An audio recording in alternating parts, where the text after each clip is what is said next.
ओम शांति 7/10/2021। बाप दादा मधुबन।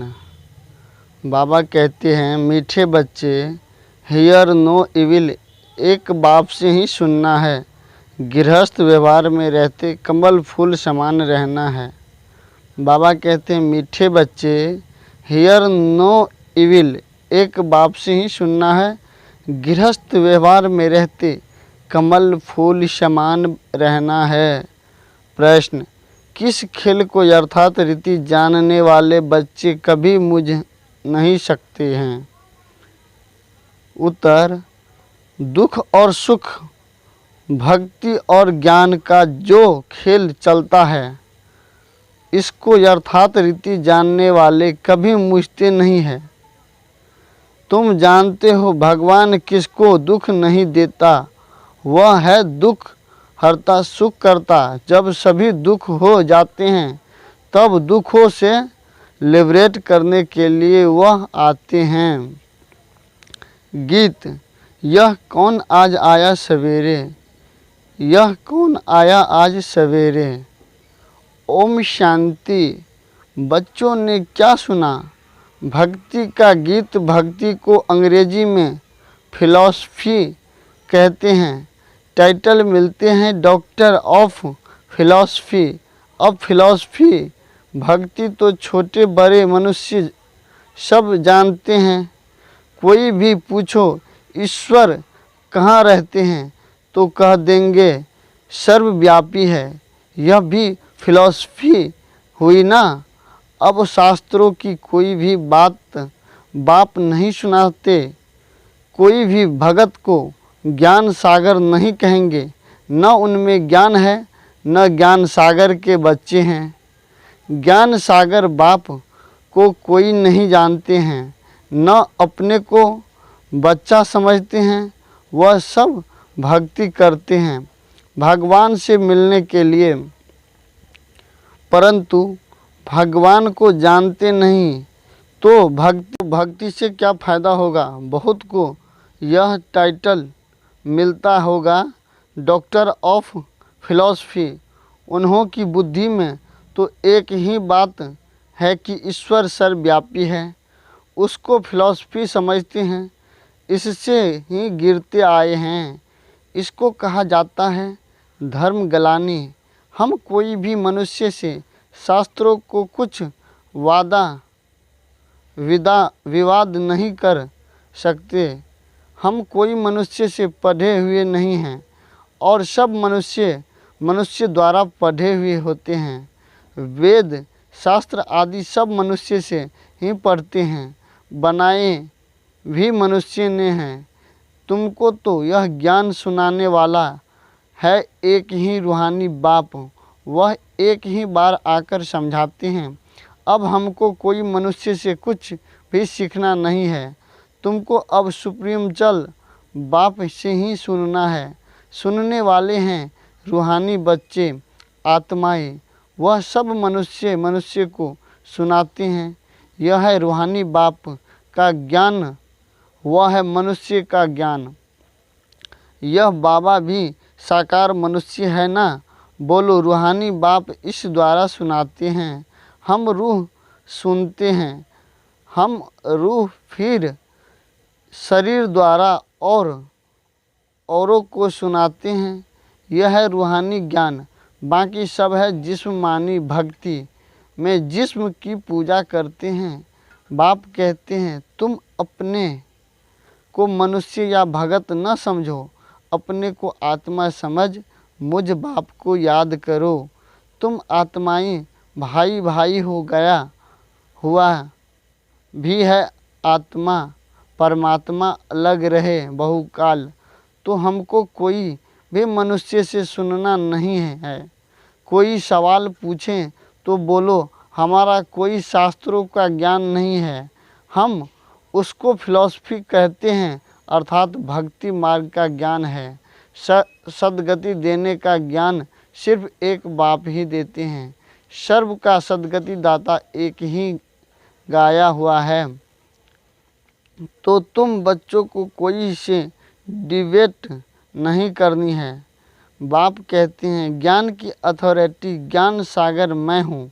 मैं तुमको कोई शास्त्र आदि नहीं सुनाता हूँ। हमारा यह है रूहानी ज्ञान, बाकी सब है जिस्मानी ज्ञान। वह सत्संग आदि सब भक्ति मार्ग के लिए हैं। यह रूहानी बाप बैठ रूहों को समझाते हैं। इसीलिए देह अभिमान बनने में बच्चों को मेहनत लगती है। हम आत्माएं बाप से वर्षा लेती हैं। बाप के बच्चे जरूर बाप की ही गद्दी के वारिस होंगे ना। लक्ष्मी नारायण भी देहधारी है, उनके बच्चे जिस्मानी बाप से वर्षा पाते हैं। यह बात ही न्यारी है।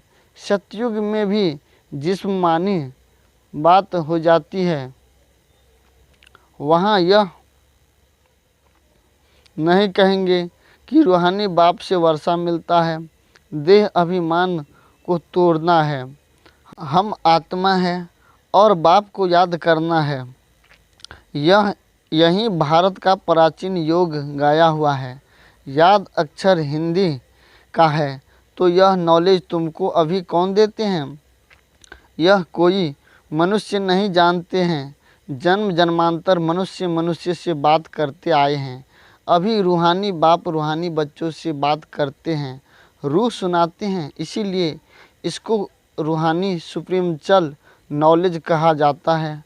गीता को भी वह सुप्रीमचल नॉलेज समझते हैं, परंतु उसमें नाम कृष्ण देहधारी का डाल दिया है। बाप कहते हैं कि कोई भी मनुष्य में यह नॉलेज हो नहीं सकती। कभी भी कोई तुमसे डिबेट करते हैं तो बोलो, यह है तुम्हारा भक्ति का ज्ञान, मनुष्य के बनाए हुए शास्त्रों का ज्ञान। सत्य ज्ञान तो एक ज्ञान सागर बाप के पास ही है, वही खुद नॉलेज दे रहे हैं। उन्हें सुप्रीम बाप कहते हैं। पूजा भी उस निराकार की होती है। अगर और निराकारियों की पूजा होती है तो वह भी उनके बच्चे हैं ही। मिट्टी का शालिग्राम बनाकर पूजा करते हैं, रुद्र यज्ञ रचते हैं। तुम जानते हो वह परमपिता परमात्मा निराकारी दुनिया में रहते हैं। हम आत्माएं भी वहाँ रहती हैं। वह ज्ञान का सागर आकर ज्ञान सुनाए सबकी सद्गति कर देते हैं। वह है परे ते परे रहने वाला परम पिता परमात्मा। सभी आत्माएं ब्रदर्स को पाठ मिला हुआ है, जो फिर शरीर धारण कर भाई बहन बनते हैं। आत्मा सब एक बाप के बच्चे हैं। आत्मा जब शरीर धारण करती है तो स्वर्ग में सुख, नरक में दुख को पाती है। यह क्यों होता है समझाया जाता है। ज्ञान और भक्ति वह है दिन, वह है रात। ज्ञान से सुख, भक्ति से दुख, यह खेल बना हुआ है। ऐसे नहीं कि दुख सुख सब भगवान ही रचते हैं। भगवान को बुलाते ही तब है जब दुखी होते हैं, समझते हैं वह सुख देने वाला है। फिर जब सुख का समय पूरा होता है, फिर रावण 5 विकारों के कारण दुख शुरू होता है। यही खेल है जिससे यथार्थ रीति समझाना है। इसे ही रूहानी ज्ञान कहा जाता है। बाकी है सब जिस्मानी ज्ञान, वह हम सुनने नहीं चाहते हैं। हमको हुकूमत मिला हुआ है, सिर्फ मुझ निराकार बाप से ही सुनो। बाप कहते हैं, हियर नो इविल। हम एक भगवान से सुनते हैं, तुम मनुष्य से सुनते हो। रात दिन का फर्क है। बड़े बड़े विद्वान शास्त्र आदि पढ़ते हैं, वह तो हमने भी बहुत पढ़े। अब भगवान कहते हैं, तुमने गुरु बहुत की हैं, अब उनको छोड़ो, मैं जो सुनाता हूँ वह सुनो। भगवान है ही निराकार, उनका नाम है शिव। अभी हम उनसे सुन रहे हैं। बाप खुद अपना परिचय और अपनी रचना के आदि मध्य अंत का परिचय देते हैं। फिर हम आपस आपसे शास्त्रों आदि की बातें सुनी ही क्यों, हम आपको रूहानी नॉलेज सुनाते हैं। सुनाना हो तो सुनो, मुझने की तो कोई बात ही नहीं। सारी दुनिया है एक तरफ और तुम कितने थोड़े हो। अब कहते हो मुझे याद करो तो तुम्हारे ऊपर जो पापों का बोझ है वह उतर जाएंगे और तुम पवित्र बन जाएंगे। जो पवित्र बनेंगे वहीं पवित्र दुनिया का मालिक बनेंगे। अभी पुरानी दुनिया बदलनी है, कलयुग के बाद सतयुग आना है। सतयुग है पावन दुनिया। कलयुग में ही मुझे बुलाते हैं कि आकर पावन दुनिया बनाऊं, सो मैं अब आया हूँ। मामे कम याद करो, अब दुनिया बदल रही है, यह अंतिम जन्म है। इस पुरानी दुनिया में आसुरी राज्य खल्लास हो राम राज्य स्थापन हो रहा है। इसीलिए अब अंतिम जन्म गृहस्थ व्यवहार में रहते कमल फूल समान पवित्र बनो। यह विश्व सागर है ना, कमल फूल पानी के ऊपर रहता है, तो अब तुम गृहस्थ व्यवहार में रहते कमल फूल के समान पवित्र बनो। तुम बच्चे जानते हो हम रजाई स्थापन कर रहे हैं। अभी सारी दुनिया बदलनी है, वह धर्म स्थापन सिर्फ अपना अपना धर्म स्थापन करते हैं। पहले वह पावन होते हैं फिर पतित बनते हैं। सतयुग तो एक ही सद्गति दाता है। मनुष्य गुरु करते ही तब है जब सद्गति में जाना चाहते हैं। जब पाप बहुत होते हैं तब रूहानी बाप ज्ञान सुनाते हैं। भक्ति का फल ज्ञान तुमको भगवान से मिलता है। भगवान कोई भक्ति नहीं सिखलाते हैं, वह तो ज्ञान देते हैं। कहते हैं मामे कम याद करो तो तुम्हारे विकर्म विनाश होंगे और कोई पावन बनने का रास्ता ही नहीं। नई दुनिया में सब स्वर्गवासी थे, अब पुरानी दुनिया में सब नरकवासी हैं। इसीलिए बाप कहते हैं कि मैं सबका उद्धार करने आता हूँ। मैं ही आकर रूहानी ज्ञान देता हूँ। बाप अपना परिचय दे रहे हैं, मैं तुम्हारा बाप हूँ। अभी यह है नरक, नई दुनिया को स्वर्ग कहा जाता है। ऐसे कैसे कहेंगे कि यहाँ ही स्वर्ग नरक है। जिनको बहुत धन है वह स्वर्ग में है, स्वर्ग तो होता ही नहीं। नई दुनिया में यहाँ स्वर्ग कहाँ से आया। इसीलिए हम कोई मनुष्य की बात सुनते नहीं। बाप कहते हैं तुमको तमो प्रधान से सतो प्रधान बनाता हूँ, तो मामे कम याद करो। सारा दिन बुद्धि में यह नॉलेज रहनी चाहिए। अच्छा, मीठे मीठे शिकले दे बच्चों प्रति माता पिता बाप दादा का याद प्यार और गुड मॉर्निंग। रूहानी बाप की रूहानी बच्चों को नमस्ते। हम सब रूहानी बच्चों को रूहानी बाप दादा का याद प्यार और गुड मॉर्निंग और नमस्ते नमस्ते। शुक्रिया बाबा, शुक्रिया, धन्यवाद बाबा, धन्यवाद। धारणा के लिए मुख्य सार। बाप के एक बाप से ही रूहानी बातें सुननी है, किसी से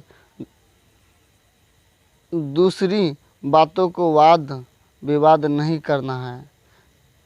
पहला पॉइंट, एक बाप से ही रूहानी बातें सुननी है, किसी से दूसरी बातों का वाद विवाद नहीं करना है। दूसरा पॉइंट, देह अभिमान बनने की मेहनत करनी है। सतो प्रधान बनने के लिए एक बाप की याद में रहना है। वरदान, बाप के हाथ और साथ की स्मृति से मुश्किल को सहज बनाने वाला बेफिक्र व निश्चय भव।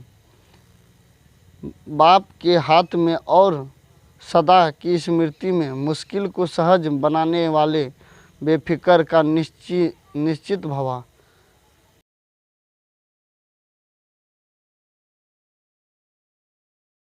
जैसे किसी बड़े के हाथ में हाथ होता है तो स्थिति बेफिक्र चाहिए कि बाप दादा मेरे साथ भी हैं और हमारे इस लौकिक जीवन इस अलौकिक जीवन का हाथ उनके हाथ में है, अर्थात जीवन उनके हवाले हैं, तो जिम्मेवारी भी उनकी हो जाती है।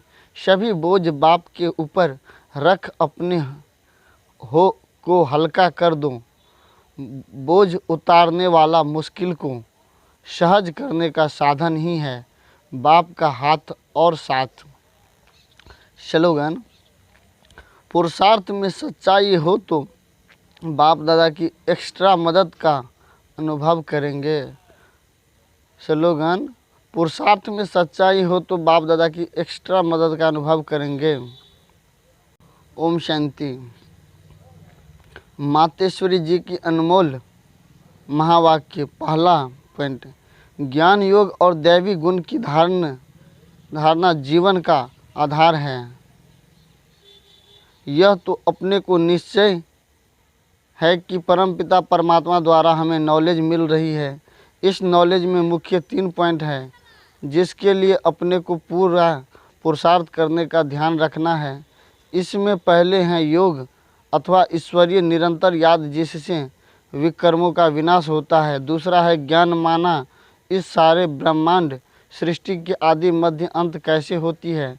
जब यह नॉलेज हो तब ही इस लाइफ में प्रैक्टिकल चेंज आ सकती है और हम भविष्य प्रलाब्ध अच्छी बना सकते हैं। तीसरी पॉइंट, क्वालिफिकेशन तो हमको सर्वगुण संपन्न 16 कला संपूर्ण अवश्य बनना है, तब ही देवता बन सकते हैं। तो अपने आप को चलते फिरते खाते पीते इन तीनों पॉइंट पर ध्यान देना जरूरी है। इस एक ही जन्म में ज्ञान बल, योग बल और दैवी गुणों की धारण की जाती है। तीनों का आपस में कनेक्शन है। ज्ञान बिगर योग नहीं लग सकता और योग बिगर दैवी गुण की धारण नहीं होती। इन तीनों पॉइंट पर सारी जीवन का आधार है, तभी विकर्म का खाता खल्लास हो अच्छे कर्म बनते हैं। इसे ही ईश्वरीय जीवन कहा जाता है। 2. भारत का प्राचीन योग परमात्मा द्वारा सिखाया हुआ है। भारत का प्राचीन योग परमात्मा द्वारा सिखाया गया हुआ है। अपना यह ईश्वरीय योग भारत में प्राचीन योग के नाम से मशहूर है। इस योग को अविनाशी योग क्यों कहते हैं? क्योंकि अविनाशी परमपिता परमात्मा द्वारा सिखाया गया है। भल योग और मनुष्य आत्माएं भी सिखाती है, इसीलिए योग आश्रम वगैरह खोलते हैं रहते हैं, परंतु वो प्राचीन योग सिखला नहीं सकते। अगर ऐसा योग होता तो फिर वह बल कहाँ? भारत तो दिन प्रतिदिन निर्बल होता जाता है। इससे सिद्ध है वह योग अविनाशी योग नहीं है। जिसके साथ योग लगना है वह खुद ही सिखला सकता है, बाकी औरों से तो योग लगना ही नहीं है, तो फिर सिखलाओगे कैसे? यह तो स्वयं परमात्मा ही कार्य कर सकता है, वही हमें पूरा भेद बता सकता है। बाकी तो सब तरफ कहते रहते हैं हम योग सिखलाएंगे, यह तो हम जानते हैं कि सच्चा योग तो खुद परमात्मा ही सिखलाए। सूर्यवंशी चंद्रवंशी घराना है, वह देवी राज्य स्थापन करते हैं। अब वो प्राचीन योग परमात्मा आकर कल्प कल्प हमें सिखलाते हैं। कहते हैं हे आत्मा, मुझ परमात्मा के साथ निरंतर योग लगाओ तो तुम्हारे पाप नष्ट हो जाएंगे। अच्छा, ओम शांति।